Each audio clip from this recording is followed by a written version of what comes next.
આજની આ રેસીપી બનાવવા માટે મેં અહીં 1 બાઉલ અમેરિકન મકાઈના દાણા કાઢી અને લઈ લીધા છે। તો હવે એને આપણે મિક્સી જારમાં લઈ ક્રશ કરી લઈશું। હવે આમાંથી આપણે આટલા દાણા બચાવીને રહેવા દઈશું, એટલે કે આટલા દાણા આપણે ક્રશ નથી કરવાના। તો હાલ આને સાઈડ પર કરી લઈશું અને મિક્સી જારમાં જે દાણા લીધા છે એને પલ્સ મોડ પર ક્રશ કરી લઈશું। તો બસ મકાઈને આપણે આ રીતે ક્રશ કરી લેવાની છે। ક્રશ કરેલી મકાઈને આપણે બાઉલમાં કાઢી લઈશું અને હવે આપણે જે મકાઈના દાણા બચાવીને રાખ્યા હતા એ આમાં એડ કરી લઈએ। 2 નંગ ઝીણી સમારેલી ડુંગળી એડ કરીશું। 4 થી 5 લીલા મરચાં એડ કરી લઈશું। તો મરચાં અહીં તીખા લેવાના છે। થોડા લીલા સમારેલા ધાણા એડ કરી લઈશું। 5 ચમચી હળદર એડ કરીશું। અડધી ચમચી એટલે કે સ્વાદ અનુસાર મીઠું એડ કરીશું। અડધી ચમચી ધાણાનો પાવડર એડ કરીશું।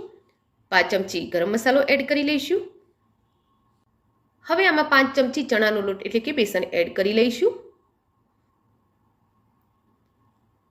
અને 3 ચમચી ચોખાનો લોટ એડ કરી લઈશું, જેના લીધે આપણા આ ભજીયા એકદમ ક્રિસ્પી બનશે। અને હવે આ બધી જ વસ્તુને પહેલાં તો સારી રીતે હલાવી મિક્સ કરી લઈશું। તો ફ્રેન્ડ્સ, રેસીપીને આગળ જોઈએ તે પહેલાં એક રિક્વેસ્ટ છે, તમે મારી ચેનલ પર નવા છો અને હજુ સુધી મારી ચેનલને સબસ્ક્રાઇબ નથી કરી તો કરી લો। બાજુમાં આપેલા બેલ આઇકનના નિશાનને ટચ કરી ઓલના નિશાન ઉપર ક્લિક કરો, જેથી કરીને તમને મારા નવા વિડીયોની નોટિફિકેશન મળતી રહેશે। હવે આપણા મસાલા અને મકાઈ લોટ સાથે સારી રીતે મિક્સ થઈ ગયા છે। તો હવે થોડું થોડું પાણી એડ કરીશું આપણે અને આનું બેટર રેડી કરી લઈશું। તો આપણે એનું આવું બેટર રેડી કરી લઈશું અને હવે એમાં 1 ચમચો તેલ રેડીશું। તો મેં બાજુમાં કડાઈમાં તેલ ગરમ થવા મૂકી દીધું છે। તો આપણે થોડું ગરમ હોય એવું જ તેલ એમાં એડ કરીશું અને હવે તેને સારી રીતે હલાવી મિક્સ કરી લઈશું। તો આજના આ ભજીયામાં આપણે ખાવાના કોઈ પણ સોડાનો યુઝ નથી કરવાના।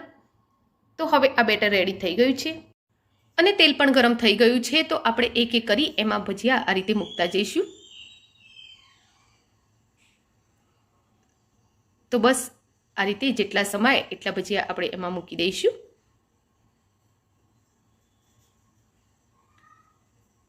અને હવે એને થોડી વાર માટે આપણે એમના એમ જ રહેવા દઈશું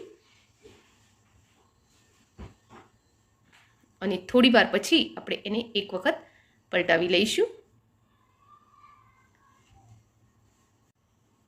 હવે એને આ રીતે ફેરવતા રહી એકદમ ક્રિસ્પી તળી લેવાના છે આપણે।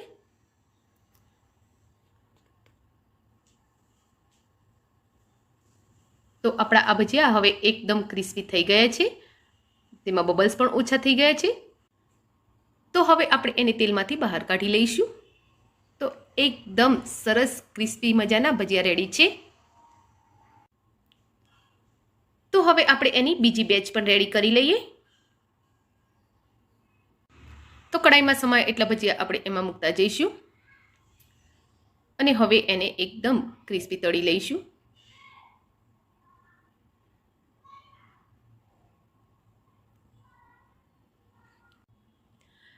તો આ ભજીયા બનાવવામાં ફટાફટ બની જાય છે અને ખાવામાં એકદમ સ્વાદિષ્ટ લાગે છે। તો જ્યારે પણ થોડી ઘણી ભૂખ હોય તો ફટાફટ બનાવીને ખાઈ શકાય એવી આ રેસીપી છે। તો આપણી આ બેચ પણ હવે રેડી થઈ ગઈ છે। તો તેને બહાર કાઢી લઈશું।